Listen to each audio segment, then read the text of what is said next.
What's up mga kababoy? Ayan, naglilitsyon tayo ngayon. Ito yung ating manig-ikot. Ang ating pinakapogi na taga San Juan Road. Basta dyan, George. Ako lang po.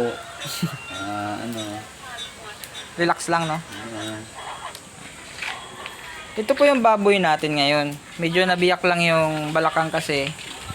Yung uling pangit eh. Ayan. Pero yung baboy maganda naman. Malutong naman yan. Ayan o.